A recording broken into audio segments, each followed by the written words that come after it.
Seguimos con el libro de Job. Es uno de los libros de la Escritura que a mí me sorprenden por la extraordinaria sabiduría que aparece en él. Mucho más de lo que podamos imaginar. Incluso yo diría más cosas de las que la propia ciencia nos ha podido ofrecer. Ya sabéis que Job vive una circunstancia de enorme sufrimiento, pierde prácticamente todo, incluso la salud, solamente le queda su vida, su mujer y supongo que su casa, que algún techo tendría. Pero después de perder todo de golpe, habiendo sido una persona bastante próspera, cuando un sufrimiento viene de una forma brusca, normalmente todos tendemos a tratar de hacer análisis para ver qué es lo que está pasando, por qué está pasando, y además necesitamos encontrar justificaciones. Esta es la diatriba que viene trayendo todo el libro de Job, y en el capítulo 25, pues el último en intervenir fue Bildad. Una vez que interviene Bildad, Job va a hacer una serie de declaraciones que merecen la pena que meditemos. Él le dice: ¿en qué has ayudado, en el versículo 2, al que no tiene fuerzas? ¿Cómo has protegido al brazo débil? ¿En qué aconsejaste al que no tiene conocimiento, al que no tiene ciencia? ¿Y qué plenitud de inteligencia has dado a conocer? ¿A quién has anunciado palabras? ¿Y de quién es el espíritu que de ti procede? Es impresionante, en estos breves versículos, el rapapolvo que Job le está dando a Bildad. ¿Por qué? Porque lo primero que le está diciendo es: ¿cuál es tu testimonio?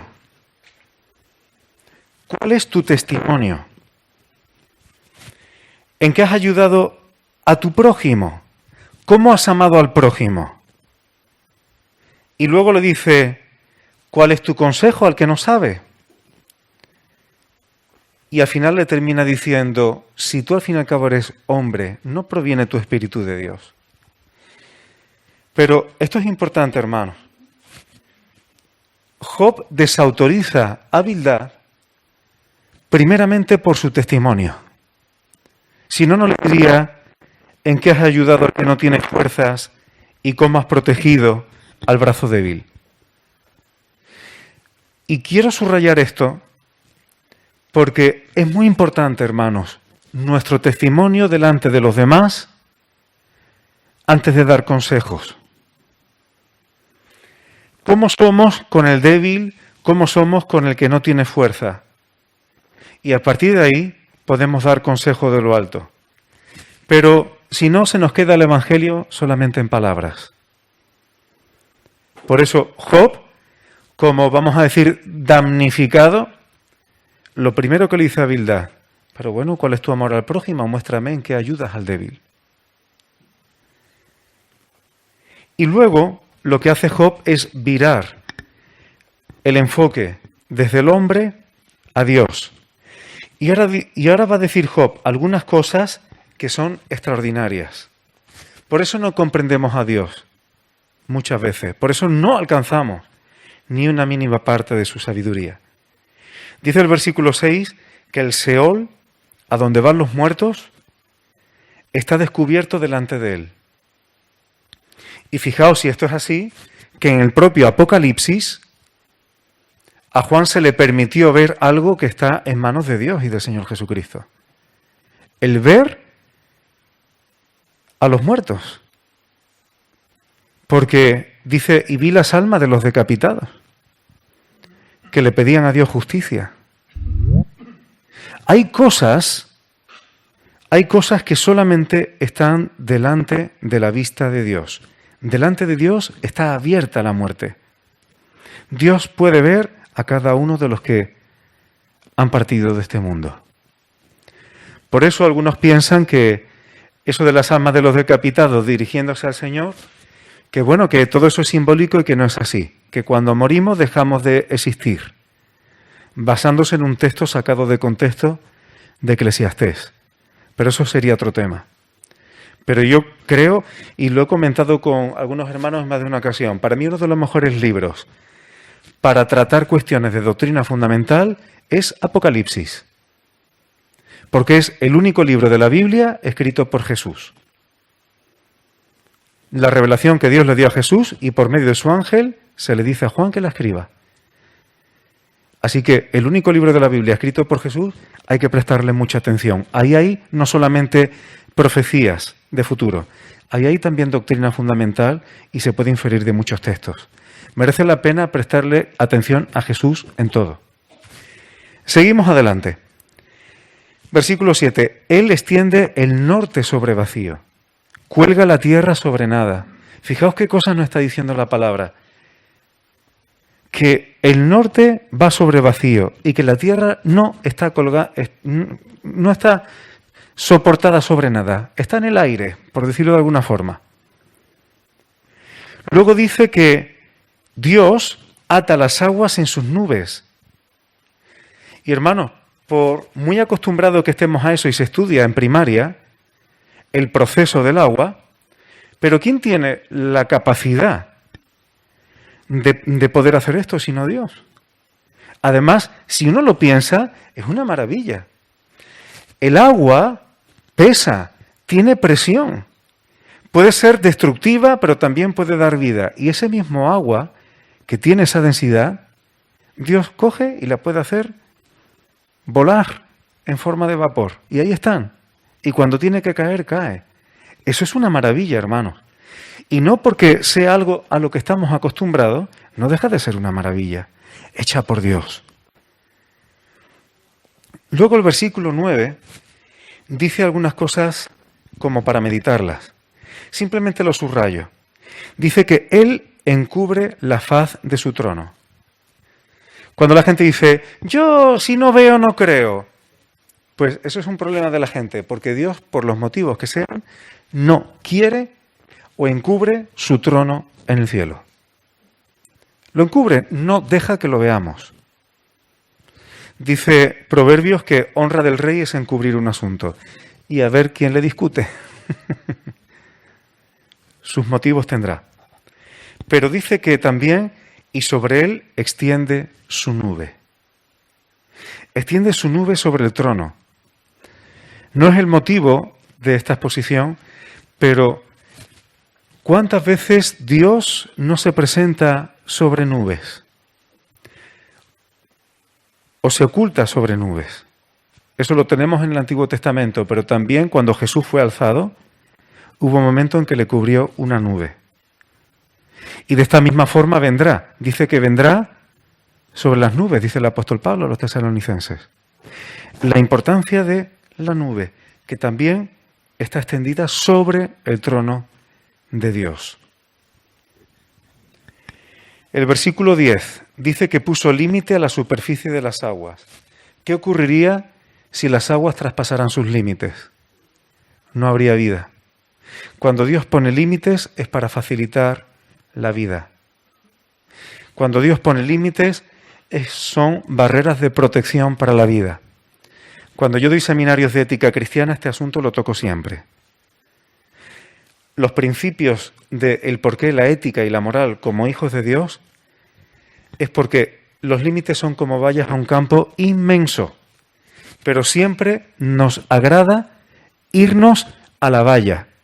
Es como el niño pequeño que tiene una casa amplia, pero quiere jugar en la barandilla del balcón. Pero no hay espacio, pues a la barandilla. Cuando Dios nos pone límites, hermano, es para que no seamos como los niños pequeños. La famosa pregunta que muchas veces los jóvenes hacen, ¿hasta dónde puedo llegar en el noviazgo sin pecar? En las cuestiones físicas. Yo cada vez que escucho esto, os digo, hermano, que lo primero que se me viene a la mente es esto. ¿Hasta cuánto puedo pecar sin pecar? Porque lo que está evidenciando es que lo que tienes en tu corazón. Estás queriendo pecar y a ver hasta dónde puedes hacerlo sin que Dios se moleste mucho.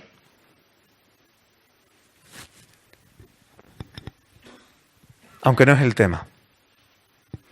Pero cuando Dios pone unos límites, no es para reprimirnos, sino es para que tengamos un amplio espacio para desarrollar nuestra vida y realizarnos delante de Él. Él puso límite a las superficies de las aguas. Y hay que darle gracias por ello. Toda cosa creada tiene un orden y tiene unos límites. Y eso favorece la vida y la edificación. Hasta el fin de la luz y las tinieblas. Incluso la luz y las tinieblas tienen su límite, si lo vemos aquí. Y luego un detalle tremendo dice que las columnas del cielo tiemblan y se espantan a su reprensión. Hay quien piensa que estas cosas son simbólicas. No podemos asegurarlo, pero yo me planteo si no son cosas totalmente reales. Solamente que la ciencia o lo encubre o no lo ha descubierto. Que el cielo tenga columnas. Y sería un tema largo de tocar, permitidme que solamente dé algunos tips. Son columnas reales. Es verdad que hay algunas fuentes, algunos libros apócrifos que describen cuestiones del cielo. No digo que por ser apócrifo sea así, pero sí habla de que tiene montes e incluso columnas. Pero en la Nueva Jerusalén hay unas columnas y nos dice la palabra que las columnas de la Nueva Jerusalén son los 12 apóstoles del Cordero. Por lo tanto, yo no sé si aquí las columnas del cielo, o que tiemblan y que se espantan, son cosas, o realmente son algunos seres que el Señor le ha dado algún tipo de encomendaciones especiales y aún así también tiemblan ante su voz. No lo sabemos, es solamente una meditación. Versículo 13. Su espíritu adornó los cielos. ¿Has pensado que el Espíritu de Dios dio belleza al cielo? De hecho dice, su mano creó la serpiente tortuosa. Probablemente la serpiente tortuosa se está refiriendo a la constelación más grande que conocemos. Antiguamente se llamaba serpiente también, hoy día se le conoce como hidra, la constelación más grande que se conoce. Pues Job ya nos habla de ella y dice que fue creada por Dios mismo. Su mano la creó. Y lo que es tremendo, hermanos, versículo 14, dice que estas cosas que he mencionado rápidamente, que son impresionantes, dice que son solo los bordes de sus caminos. O sea, cosas tan maravillosas como esta, que los cielos tengan columnas, el que ata las aguas, el que le pone límite a las aguas, el que ha adornado los cielos, el que ha creado las galaxias, las constelaciones, todo lo que hay. Y dice que estas cosas que ha nombrado como por encima, que fijaos, son solamente los bordes de sus caminos. Los bordes. Y dice, ¿y cuán leve es el susurro que hemos oído de él? Incluso estas cosas que son majestuosas y que muestran las maravillas de Dios, es un leve susurro que hemos oído de él. A mí me recuerda cuando en Romanos 19, 1, 19 y 20, dice que lo que de Dios se conoce hablando de todo el mundo, no solamente de los hijos de Dios, sino cualquier persona. Dice que hay cosas que se conocen de Dios y que Dios las ha manifestado y que hay cosas que no se ven de Él, pero su poder eterno y su divinidad se hacen claramente visibles desde la creación del mundo y siendo entendidas por medio de las cosas hechas. Job entendió la soberanía de Dios por medio de cosas hechas. Y lo está diciendo un hombre que ha perdido casi todo y sabe que ha sido decisión de Dios. Y aún así es capaz de decirle al ser humano, ¿cuál es tu testimonio? ¿Quién eres tú? Tu espíritu procede de Él. Y decir que Él es soberano. Y entiende la soberanía de Dios simplemente meditando en cosas majestuosas de la creación. Capítulo 27. Voy ya más rápido porque me queda poco tiempo. En el capítulo 27, Job reconoce que el Omnipotente, versículo 2, amargó el alma mía. Sabe que está en esta situación porque Dios lo ha permitido. Ahora, ¿qué es lo que pide Job en medio de esta amargura de alma? Dice que todo el tiempo que mi alma esté en mí, versículo 3, principio del 4, mis labios no hablarán iniquidad. ¿Sabe que el Omnipotente le ha amargado la vida? O sea, el Omnipotente le amarga la vida, lo reconoce, pero lo que dice, a pesar de todo eso, pero mientras yo viva,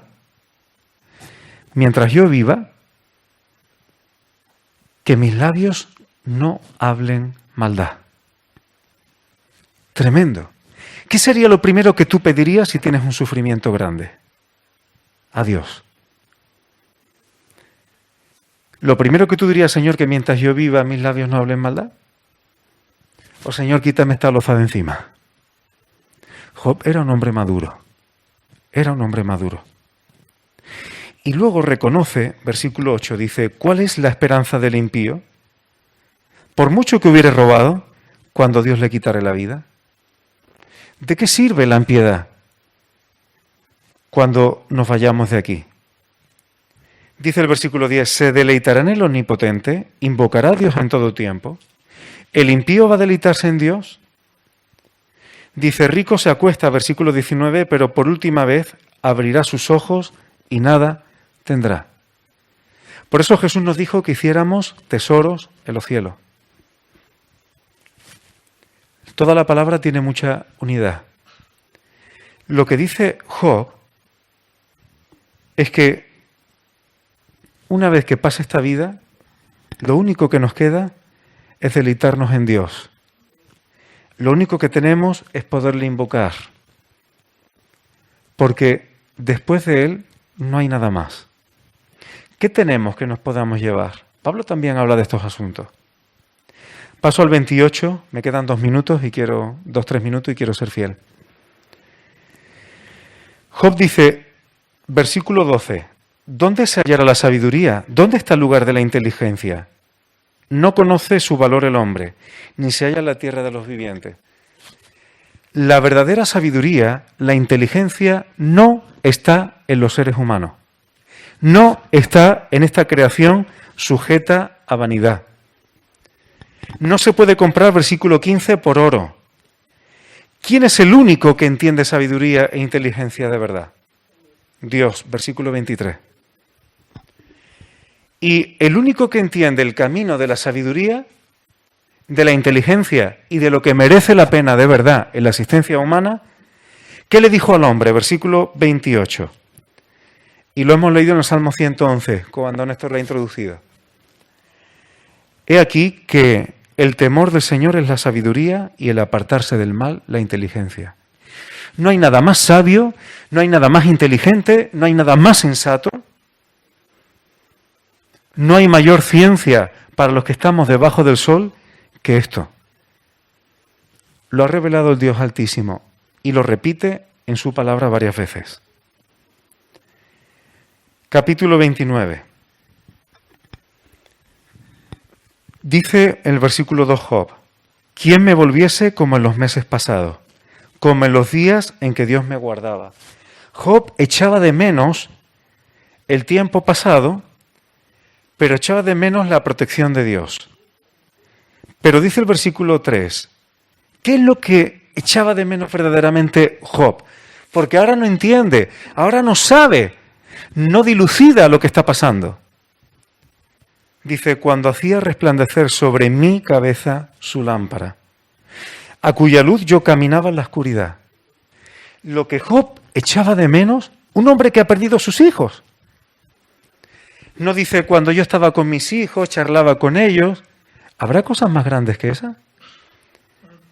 Pues lo que él valoraba era cuando caminaba en la oscuridad a la luz de Dios. Y dice la palabra, el Evangelio de Juan, si mal no recuerdo, que el que sigue al Señor Jesucristo no andará en tinieblas. ¿Hay algo que tenga más valor que esto debajo del sol? Y para terminar, hermanos, el capítulo 30. Un breve apunte. Estoy yendo un poco deprisa, lo sé. En el versículo 8, Job habla de personas viles, personas bajas, que se burlan de él. Pero no tiene desperdicio el versículo 8. Hijos de viles y hombres sin nombre. ¿Qué significa que una persona no tenga nombre en las Escrituras? Esto ya sería para meditar un rato. Y dice, más bajos que la misma tierra. Y en el contexto habla un poco de ellos. Y hermanos, yo quiero aquí decir una cosa. Y permitidme que lo diga con confianza, pero creo que lo digo también con autoridad del Señor. El Evangelio es para todo el mundo y es una señal. A los pobres es anunciado el Evangelio del reino. Eso era una señal de que el Evangelio era real. Y luego le dice Pablo a los corintios, no sois muchos de vosotros a los necios, y vil del mundo escogido a Dios para avergonzar a los sabios. ¿Sois vosotros muchos importantes en este mundo? No, ¿verdad? Ahora, me gustaría compartir algo de todo corazón, hermanos. Ninguno somos en este mundo especiales, no somos conocidos a nivel mundial, no tenemos autoridad a nivel mundial, no somos multimillonarios, ni muchas cosas, ni somos los más sabios de esta tierra, humanamente hablando. Pero que siendo personas muy normales, o incluso menos que normales, no quiere decir que el Evangelio no tenga poder para permitirnos ser educados y no bajunos. Lo que estoy diciendo ahora es tremendamente práctico, hermanos. La Iglesia de Dios, aunque seamos personas rescatadas de este mundo y no seamos la creen de la creen, pero el Evangelio tiene poder para no hacernos ni maleducados ni bajunos. Eso es mal testimonio. Y hay muchos pasajes en la Escritura que nos invitan a dar razón de nuestra fe con mansedumbre, a ser amables, a dar palabras con gracia, a saber estar. Y no ser como estos, que son más bajos que la misma tierra. Es desagradable, y esto lo he visto muchas veces, cuando hay personas que son hijos de Dios o visitas congregaciones, y sí son hijos de Dios, pero bajunos. En las formas, en el comportamiento y en la conducta. Y hermanos, hay que saber estar. Jesús sabía estar y seguimos sus pisadas. Pues hombres de este tipo, y ya si termino, ahora sí me he tomado un poco de tiempo más, se burlaban de Job y le servía de refrán. En todo el discurso de Job te darás cuenta que no es bajuno en ningún momento. Ni lo era cuando lo tenía todo, ni cuando hasta su piel olía mal y su aliento era extraño a su mujer, le olía mal hasta a su mujer y no tenía nada. Él no pierde la compostura, él no es maleducado. Y estas cosas, hermanos, forman parte del Evangelio también. Y también hay que predicarlas, porque son un testimonio también. Y mirad, hermano, mi alma está derramada en mí, versículo 16. Clamo a ti y no me oyes. Versículo 20. Me presento y no me atiendes. Y dice el 23, fijaos la esperanza que tenía Job. Yo sé que me conduces a la muerte y a la casa determinada todo viviente. Job había perdido esperanza y pensaba que el momento de la muerte iba a llegarle antes a lo mejor de lo esperado. Y era su consuelo. Dice, mas él no extenderá la mano contra el sepulcro. Él ya veía la muerte como un descanso. Clamará a los sepultados cuando él los quebrantare. Versículo 24. Pues con todo esto, y estando desesperanzado, de la boca de Job no salió maldad y no perdió el saber estar. Ni siquiera cuando la actitud de esos amigos que le visitaron podía haberle hecho, él defendió lo que tuvo que defender, pero le podría haber hecho el perder los papeles. Un hombre íntegro. No seamos orgullosos ni arrogantes cuando decimos, bueno, ya es que tenemos al Espíritu Santo, pues yo quiero que el Espíritu Santo trabaje en tu vida y en la mía para que podamos parecernos a Job en muchas cosas.